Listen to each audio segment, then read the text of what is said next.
नमस्कार दोस्तों, कैसे हो आप सब। मेरा नाम है विजय कुमार और आप देख रहे हैं कॉमिक्स पिटारा चैनल को। दोस्तों, अगर आप इस चैनल पर नए हो या अभी तक हमारे चैनल को सब्सक्राइब नहीं किया है तो प्लीज़ हमारे चैनल को सब्सक्राइब कर दें और साथ में लगे बेल आइकन को जरूर प्रेस कर देना। तो चलिए, हाँ दोस्तों, हम लोग कॉमिक्स पढ़ रहे थे लॉर्ड आइतुरीन, जो कि भोकाल की कॉमिक्स है। इसका पहला पार्ट ऑलरेडी मैंने अपने चैनल पर अपलोड कर दिया है। अगर आपने नहीं देखा है तो प्लीज़ जा करके देखिए, तभी आपको आगे की कहानी पूरी तरह से समझ में आएगी और कॉमिक्स में जितने भी कैरेक्टर हैं उन सभी को आप अच्छे से पहचान पाएंगे। तो चलिए दोस्तों, इसके पहले पार्ट में मैंने इस कॉमिक्स को 30 पेज तक खत्म कर दिया था। अब इसके आगे की कहानी शुरू करते हैं। आप शकुनों के उन संकटों को जो महाबली की पत्नी के साथ साथ विकास नगर में प्रवेश कर गए हैं, उन संकटों से बचना होगा महारानी, अन्यथा इस राज्य का विनाश निश्चित है। और इन संकटों और विनाश से राज्य को बचाने का एक ही रास्ता है कि तुरीन को राज्य से निकाल दिया जाए। क्यों मान्यवर, यही कहना चाहते हैं ना आप। भोकाल के आगमन से राज ज्योतिषी सकपका गया, कुछ कहते ना बना उससे। महारानी जी, मान्यवर राज ज्योतिषी ने परिस्थितियां और समय की गणना की दुहाई देकर अभी अभी मेरी पत्नी तुरीन पर अपशकुनी होने का आरोप लगाया है।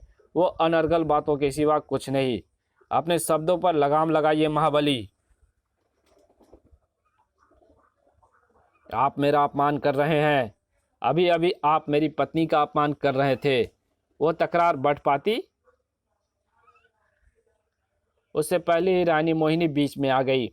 एक क्षण महाबली, हमारे दरबार में सभी को बोलने की स्वतंत्रता है। राज्य ज्योतिषी ने समय की गणना और परिस्थितियों को सामने रखकर अपनी बात रखी। तुम्हारे पास अपनी बात रखने का क्या आधार है? आधार? हाय आधार, आपके ऊपर गिरने वाले इस फानुस के रूप में, जिसकी रस्सी चीख चीख कर कह रही है कि ये अपने आप नहीं गिरा बल्कि उसे गिराया गया है, इस रस्सी को काट कर। और मेरी बात का प्रमाण स्वयं ये रस्सी है, जिसकी रेशे को देखकर कोई अंधा भी बता सकता है कि ये रस्सी के रेशों को ये दशा तभी होती है जब उसे किसी धारदार हथियार से काटा जाए। भोकाल के तर्क को सभी ने परखा। महाबली सही कह रहे हैं। अगर मेरी ये बात सही है तो ये बात भी सही है कि किसी को तुरीन का फिर से मेरे जीवन में आना कतई पसंद नहीं है। वो एक बार फिर मेरी तुरीन को मुझसे अलग करना चाहता है और ऐसा करने के लिए उसने पहले अपने शैतानी शक्तियों के बल पर तुरीन के प्राण लेने चाहे, और जब वो अपनी उस योजना में सफल नहीं हुआ तो उसने तुरीन को अपशकुनी घोषित करके राज्य से निकालकर उसे मुझसे दूर करने का षड्यंत्र रच डाला। लेकिन जैसे भोकाल ने उस शैतान की योजना को सफल नहीं होने दिया, वैसे ही उसके इस षड्यंत्र को भी सफल नहीं होने देगा। आओ तुरीन। तुरीन के विकास नगर में आगमन के साथ ही जो शैतानी षड्यंत्र आरंभ हो गया, मुझे उसे समाप्त करना है। और उसके लिए मुझे बहुत ही सतर्क और सावधान रहना होगा। क्या हम अपने घर नहीं जा रहे हैं महाबली? घर भी जाएंगे, लेकिन पहले हम उन परिस्थितियों की जांच करेंगे जो तुम्हें अपशकुनी सिद्ध करने पर तुली हुई है। और उसके लिए हमें वहां जाना होगा जहां राजरथ के अश्व तुम पर आक्रमण करने के लिए एकजुट हुए थे। वहां हमें क्या मिलेगा पता नहीं, परंतु उस षड्यंत्रकारी के सामने लाने का अभियान तो कहीं से तो आरंभ करनी होगी।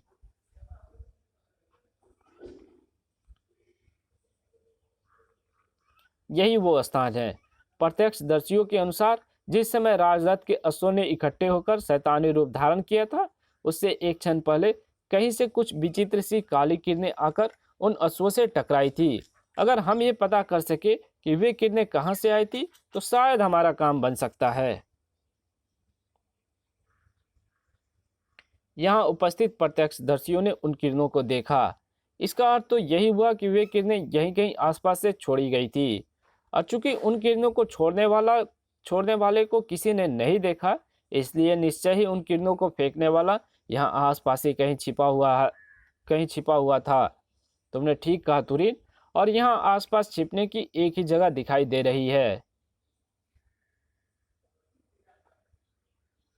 मोटे तन्ने वाला प्राचीन ब्रिज। सही कहा, आओ देखते हैं हमें वहाँ क्या मिलता है। उस पुराने ब्रिज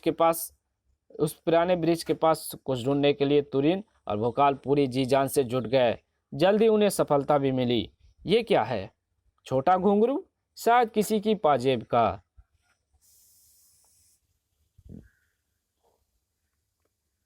पाजेब का छोटा घुंघरू, इसका अर्थ है कि तुम्हें अपशकुनी सिद्ध करने का प्रयत्न करने वाला कोई पुरुष नहीं बल्कि कोई महिला है।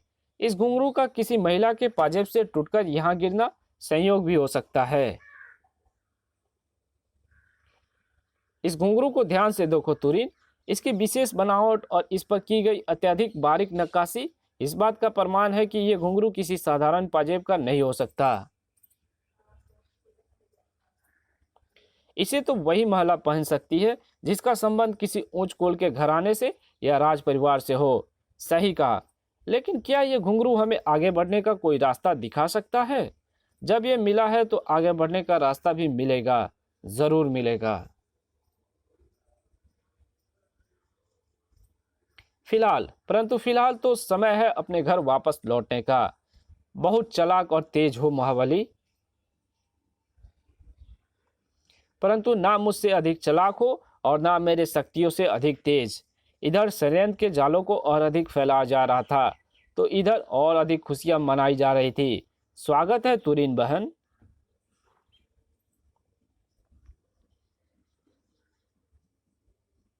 ओह रूपसी, मैंने तो कभी सपने में भी नहीं सोचा था कि मैं फिर तुम सबसे मिल पाऊंगी। एक ही व्यक्तियों की दो पत्नियों में इतना प्रेम होगा ऐसा कोई सोच भी नहीं सकता। अरे भाई, ये महाबली भोकाल की पत्नियां हैं, हम जैसों को नहीं।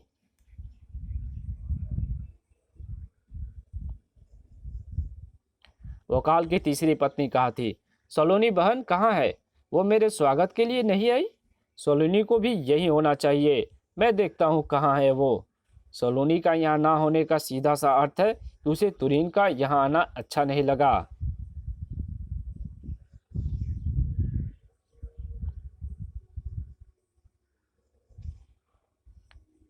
बात कुछ और ही थी।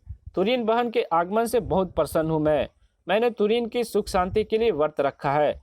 ना तो मैं भोर तक अंजल ग्रहण कर सकती हूँ और ना उसका मुख देख सकती हूँ जिसके लिए मैंने व्रत रखा है।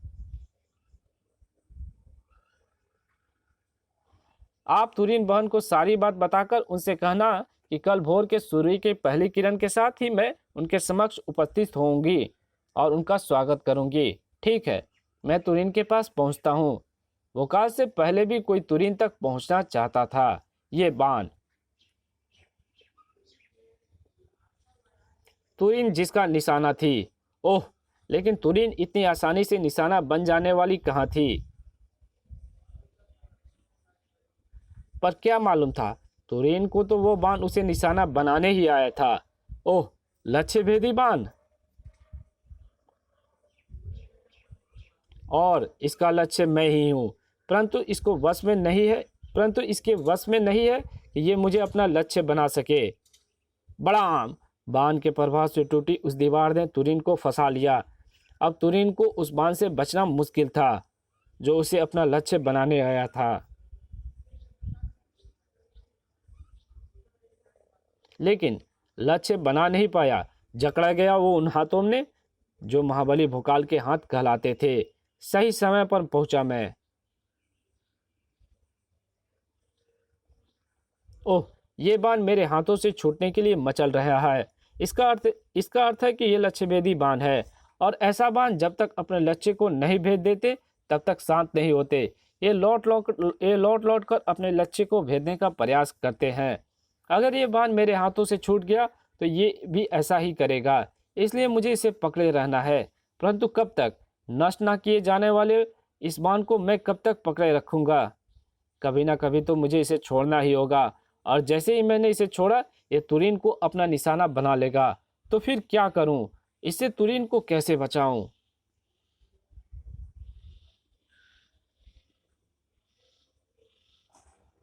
एक रास्ता है। इस लक्ष्य भेदी बाण को किसी ऐसे रास्ते पर भेज दिया जाए कि वो कभी लौटकर वापस ही ना आ सके।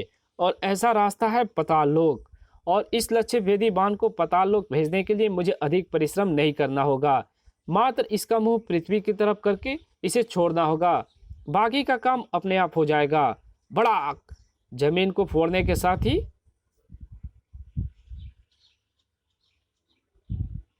उस बाण की पाताल यात्रा शुरू हो गई थी और यहाँ सभी ने राहत की सांस ली थी।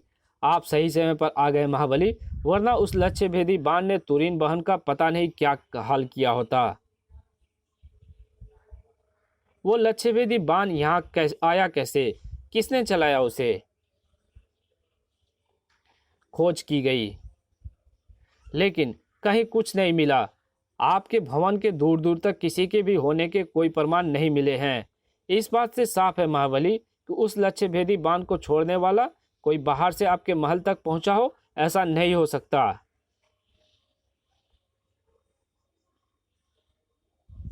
कहीं ऐसा तो नहीं महाबली कि उस लक्ष्य भेदी बाण को छोड़ने वाला आपके महल में पहले ही मौजूद है? नहीं नहीं, ऐसा नहीं हो सकता। फिर भी देख लेने में क्या बुराई है महाबली? ऐसा है तो मैं स्वयं ही यहाँ जांच करके देख लूंगा। तुम सब जा सकते हो। जो आ गया महाबली। क्या प्रमुख द्वारपाल का कहना सही है? तुरीन पर लक्ष्य भेदी बाण छोड़ने वाला क्या वास्तव में ही मेरे इस घर में मौजूद है? ओह, ये क्या धनुष बाण?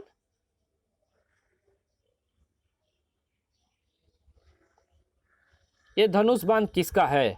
कैसी बातें कर रहे हैं आप स्वामी? ये धनुष बाण किसका है? कहीं उसी का तो नहीं जिसने तुरीन पर लक्ष्य भेदी बाण छोड़ा था? कैसी बातें कर रहे हैं आप स्वामी? आप इस धनुष बाण को नहीं पहचानते? ये सोलोनी बहन के धनुष बाण है।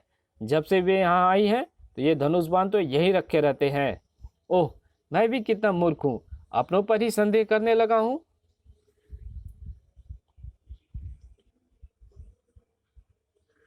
और वो भी उस सोलोनी पर जो तुरीन के लिए अपने 100 प्राण न्यौछावर कर सकती है।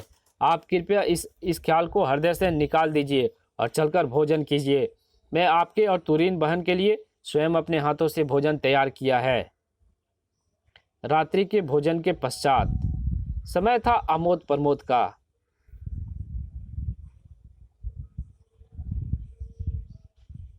लेकिन अचानक उस आमोद प्रमोद में खलल पड़ गया। ओह, क्या हुआ स्वामी? आप इस तरह क्यों चौंके? कुछ नहीं तुरीन, तुम विश्राम करो, मैं अभी आता हूँ। मैंने अभी बाहर एक सायों को देखा है जो शायद इस भवन के अंदर से ही निकलकर बाहर कहीं जा रहा है।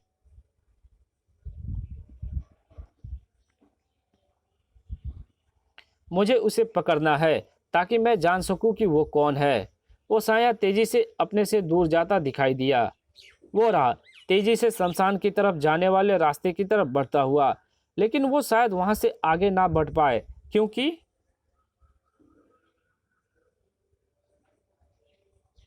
आगे पहरे पर मौजूद कुत्ते उसे रोक लेंगे। भौं भौं भौं। खुखार कुत्ते ने उस सायों का रास्ता जरूर रोका,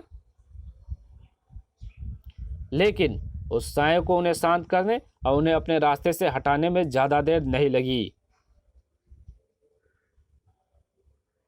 कुत्ते की हालत ने भोकाल को अचंभित कर दिया। ओह, बड़ा ही अनोखा तीरंदाज है वो, जिसने पहले अपने बाणों से दोनों कुत्ते को मुंह भर दिया और फिर इन बाणों से बिना इसके शरीर पर घाव किए इन्हें शांत कर दिया। ओह नहीं, ये बाण, इन बाणों को तो मैं अच्छी तरह पहचानता हूँ। ये बाण तो सोलोनी के हैं। सोलोनी के बाण? तो क्या वो सोलोनी है? लेकिन अगर वो सोलोनी है तो इतनी रात गए यहाँ क्या कर रही है? ये बात तो मुझे उसी से पूछनी होगी और उसके लिए मुझे उसे रोकना होगा। भोकाल ने उसके पीछे दौड़ लगा दी और भोकाल ने उसे पकड़ भी लिया, लेकिन उफ, धाड़! सोलोनी तो मुझ पर वार करके ऐसे भाग खड़ी हुई जैसे वो मुझे जानती ही ना हो। क्या हुआ है उसे? अरे, सोलोनी तो अब यहाँ कहीं नजर नहीं आ रही है। एकाएक अंधेरे में कहाँ गायब हो गई? हा हा हा हा हा हा हा हा। अचानक वहां गूंजी उस ठहाके की आवाज ने भोकाल को चौंकाया और उस समय तो भोकाल उछल ही गया। जब उसे ठाका लगाने वाला दिखा। ओह, ये मेरी आंखें क्या देख रही है? एक बाण ठहाके लगा रहा है। ठहाकों के साथ उस अद्भुत बाण से जो शब्द निकले थे वो विस्फोट कर देने वाले थे। हा हा हा हा हा हा हा।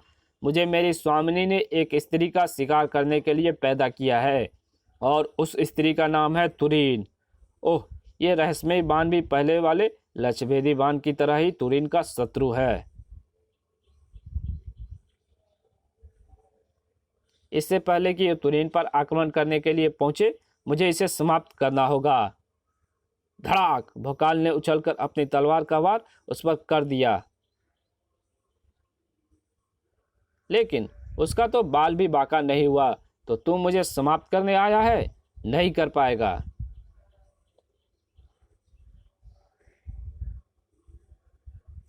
कभी नहीं कर पाएगा। ओह नहीं, एक बाण देखते देखते ऐसा अद्भुत रूप धारण कर लेगा, ये तो भोकाल ने सपने भी में नहीं सोचा था। और अभी तो भोकाल की सोच से परे बहुत से काम होने थे। ओह, उफ, टनाक! ओह, ठाक ठाक!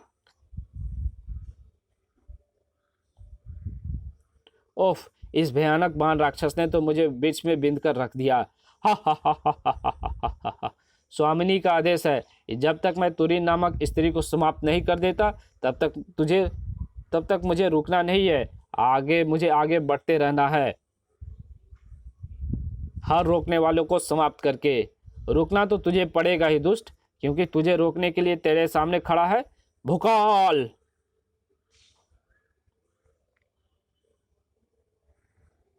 और तेरी स्वामिनी को ये नहीं पता कि तुरीन को समाप्त करने का प्रयत्न अगर मृत्यु भी करेगी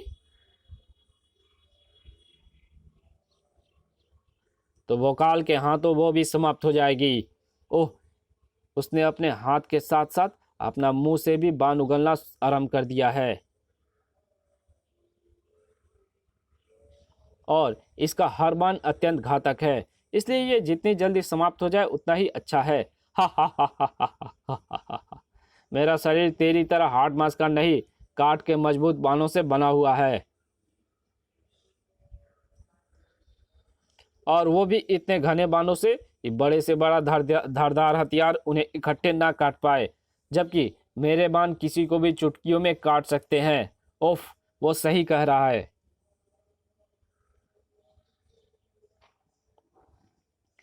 सहस्त्रों संगठित बाणों से बने उसके शरीर को इस तरह काटना असंभव है। एक क्षण, मुझे इसे काटने की आवश्यकता ही क्या है? मेरे पास इसे समाप्त करने का दूसरा उपाय भी तो है। मैं इसे भस्म क्यों नहीं कर डालता? ज्वाला शक्ति के छूते ही बाणों से बना बाण राक्षस धू धू करके जल उठा। आह! कुछ ही पल लगे उसे राख होने में। अचानक भोकाल का चेहरा चट्टान की भांति कठोर होता चला गया। शायद मैं जानता हूं कि इसकी स्वामिनी कौन है। कौन है वो दुष्टा जो तुरीन को समाप्त करना चाहती है, और मुझे पता है कि वो मुझे कहाँ मिलेगी। भोकाल के कठोर कदम जब वापस लौटे, उस समय सूर्य ने अपनी पहली किरण बिखेरना आरंभ कर दिया था, और सूर्य की पहली किरणों के आरंभ के साथ ही सलोनी का व्रत समाप्त होना था। तुम्हारी दीर्घायु के लिए रखा गया मेरा व्रत पूरा हो गया तुरीन बहन। कृपया मेरे हाथों से जल ग्रहण कर मुझे अनुग्रहित करो। ओह, अब यह ढकोसला करने की कोई आवश्यकता नहीं है सलोनी।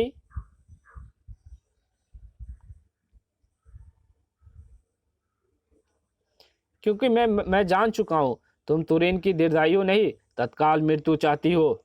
स्वामी, ये आप क्या कह रहे हैं? वही जो सत्य है, और सत्य यह है कि तुरीन की वापसी ने तुम्हारे मन में सौतिया डाह की आग लगा दी,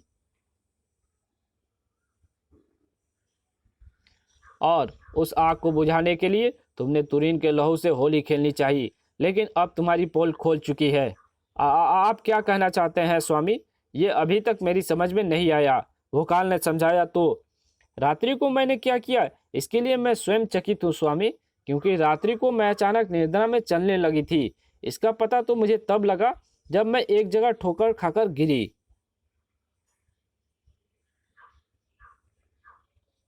लेकिन निद्रा में भी मैं आपका और तुरीन बहन का अहित सोचूंगी? ऐसा कदापि नहीं हो सकता। ऐसा ही हुआ है और इसका प्रमाण मैं स्वयं हूँ। इसलिए मैं तुम्हें आदेश देता हूँ कि तुम इसी समय वनों में अपने पिता और ऋषि अखिलेश के पास वापस लौट जाओ। सलोनी के लिए वो तानाशाही आदेश देकर वहां से जाता भोकाल क्या जानता था कि उसके सामने एक ऐसी घटना घटने वाली थी जो उसकी विचारधारा को बदलने वाली थी। आई संभल कर रूपसी।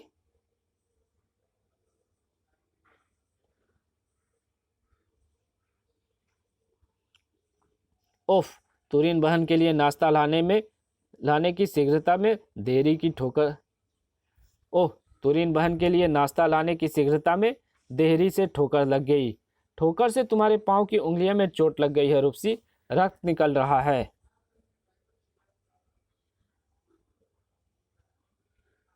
तुम्हें इस चोट पर लेप लगवाने के लिए वैद्यराज के पास जाना चाहिए। ओह, अचानक बुरी तरह चीखा भोकाल। क्या हुआ स्वामी, आप इस तरह क्यों चौंके? कुछ नहीं, तुम जाकर वैद्यराज से अपनी चोट पर औषधि लगवाओ। भोकाल ने तुरंत ही अपने आप को संभाल तो लिया, लेकिन उसका मस्तिष्क अभी तक साए साए कर रहा था। ओफ, क्या मैंने जो देखा वो सत्य है? क्या ऐसा हो सकता है? हो सकता है, कुछ भी हो सकता है, परंतु मैं इसे तब तक नहीं मानूंगा जब तक सारी सच्चाई मेरे सामने नहीं होगी, और सच्चाई को सामने लाने के लिए मुझे प्रतीक्षा करनी होगी।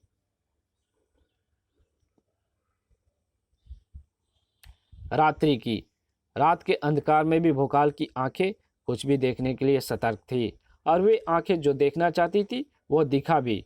वो अपनी सैया से उठकर अपने स्नान कक्ष की तरफ जा रही है। रात्रि की तीसरे पहर में स्नान कक्ष में जाने का क्या तात्पर्य है? ओह नहीं, रूपसी के स्नान घर में एक गुप्त रास्ता है। यह रास्ता यहाँ कब बना, मुझे तो इसकी कोई खबर नहीं है। ओह, रूपसी उस रास्ते में प्रवेश कर गई। यानी पाजेब का जो टुकड़ा घुंघरू मुझे पेड़ के पास मिला था वो रूपसी की पाजेब से टूटा हुआ है।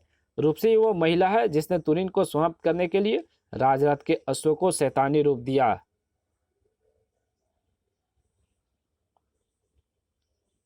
उसी ने सलोनी को मेरे सामने अपराधी सिद्ध करवाया ताकि मैं सलोनी को वापस उसके पिता के पास वनों में भेज दूं, और वो यहाँ आराम से तुरीन को समाप्त कर सके अपनी उन शैतानी शक्तियों की मदद से जो उसने निश्चय ही अपने पिता कुबरा शैतान उर्फ विवेक मोहन से प्राप्त की होगी।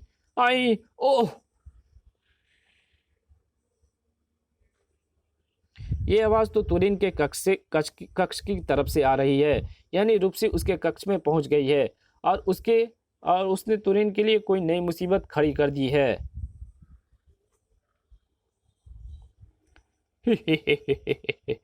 ऑफ, रूपसी द्वारा खड़ी की गई उस शैतान मुसीबत ने तुरीन को बुरी तरह जका रखा है। वो अकेली उससे नहीं निपट पाएगी, मुझे भी जाना होगा। ओह, ये तो बहुत शक्तिशाली और भयंकर है। अब तो इसे समाप्त करने के लिए मुझे बोलना ही होगा। भोकाल भोकाल अपने महागुरु का नाम पुकार पाता उससे पहले ही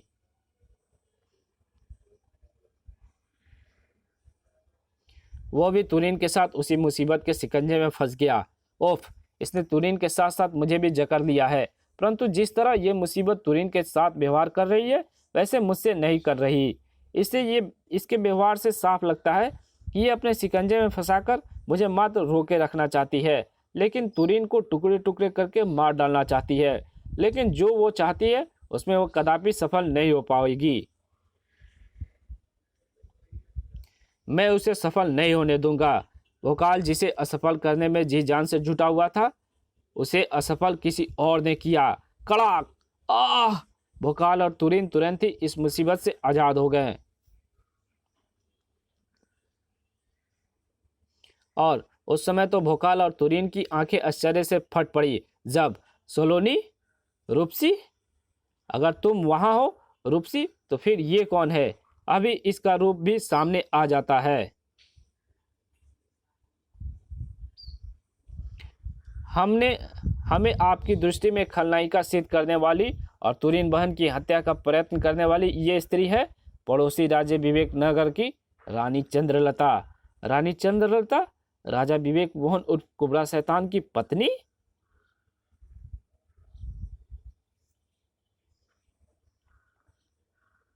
रूपसी तुम्हारी माँ?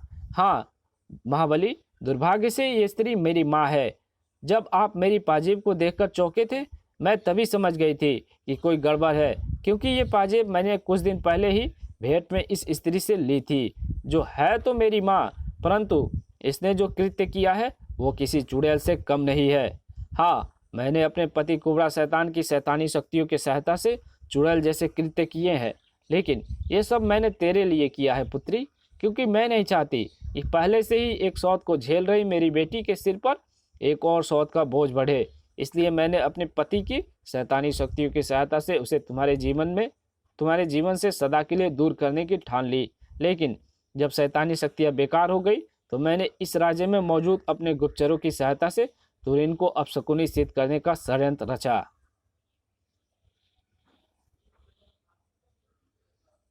जब मुझे उसमें भी असफलता मिली तो फिर मैंने अपने षड्यंत्र की जड़ों को तुम्हारे महल में प्रवेश करा दिया, और उसके लिए मैंने यहाँ गुप्त तरीके से महल में पहुँचने के लिए एक सुरंग का निर्माण किया।